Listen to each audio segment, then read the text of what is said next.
It's a rainy day in March, but the weather's warm. Otherwise, it'd be snow. This is Sunday. The kids can't. They're at school, but I thought of you guys. I've been thinking about you guys. It's like, we're in very precarious times. Just what's going on. Like some people say there's a psychic attack on all of the world, or our society in particular.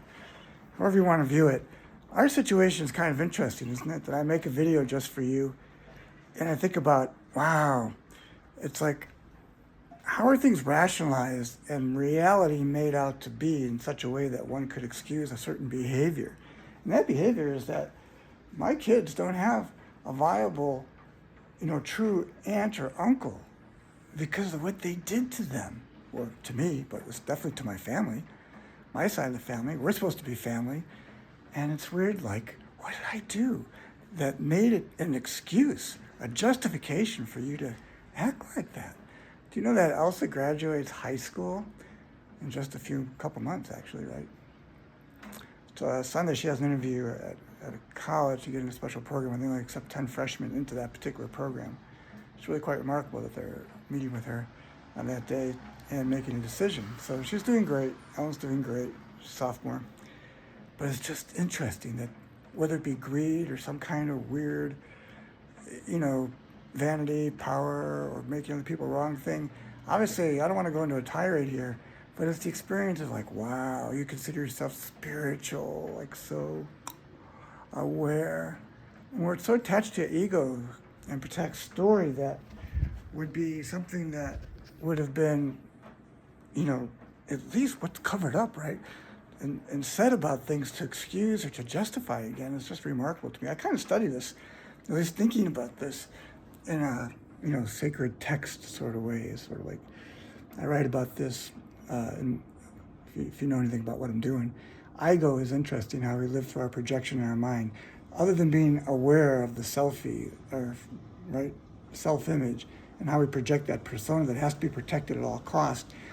Even though when there's evil and wrong, it's presented because, oh my God, you have to defend that. It's part of this vanity thing, right? I now call it the vlog. I use a lot of acronyms: vanity, anger, lust, attachment, and greed. And wow, how a person could just go against the teaching, what would just be honest, heartfelt truth. It's sort of like, well, you think better about the situation, what you've done, and rather pointing out the distraction, getting away from the essence and what's at heart here. What was the intention? What's the cause? A person doesn't really care much about other people. It is vanity, anger, lust, attachment, and greed, And what is this entity, this ego or ego, whose needs have to be satisfied at the expense of others? And if someone really believed in karma and they're going to incarnate and, go to the court of Yama, how are you going to justify it? It's all made up, right, bro? And I can deal with a person that can be honest and speak from their heart and in essence, occupy the space of truth and responsibility and love. But when it's absent or excused away, deflected, particularly you, Sharon, because you're supposed to be, the better than thou person, how you present yourself in community, well, I don't know if it's Unity Church, whatever it is you go to or have been in the past, and they would talk about others without their permission or just sort of speak untruths onto others, really steal other people's time, interest, and energy.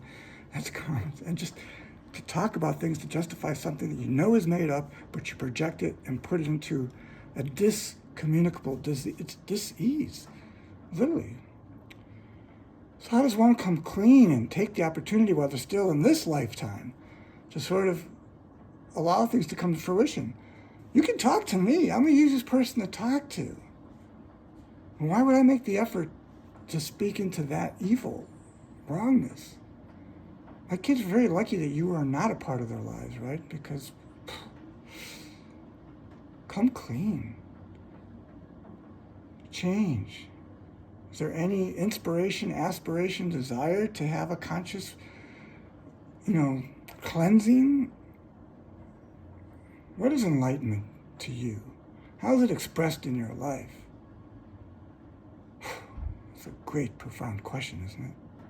Well, for me, it's to come into truth of what it is that I've got, and it's been definitely a lot of life lessons that have been given to me.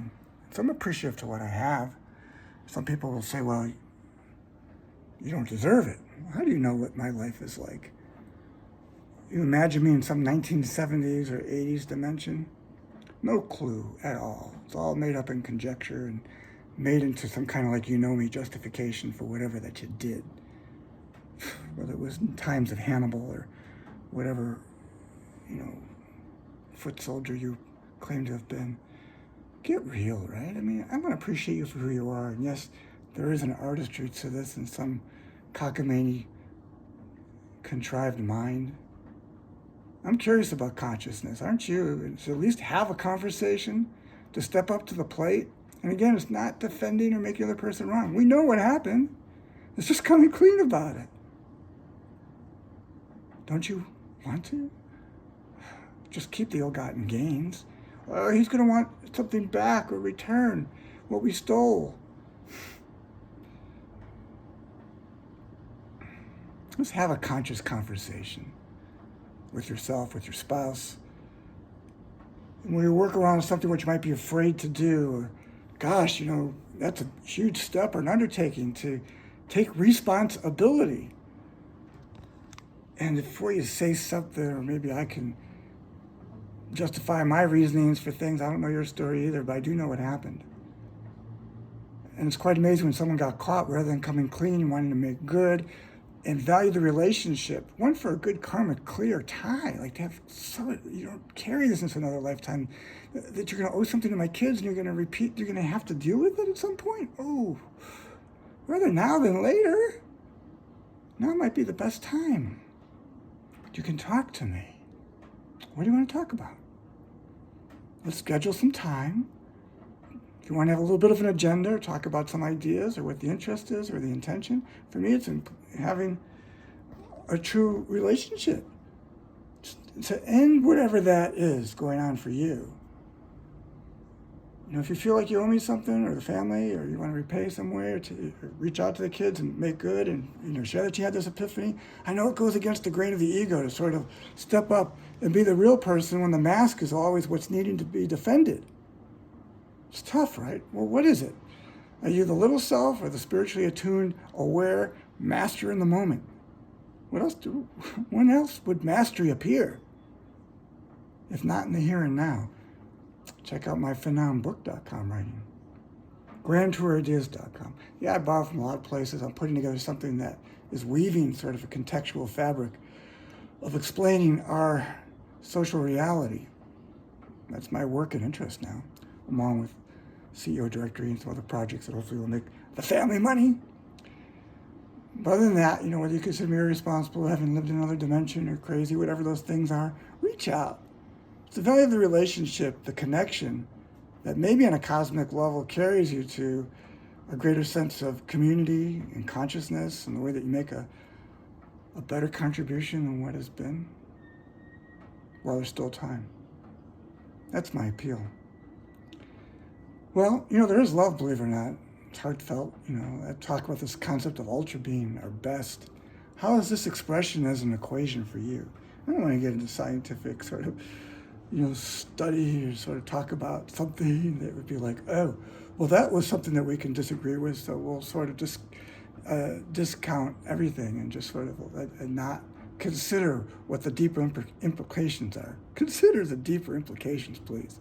And just the spiritual student act from this regard as a master would. Whew.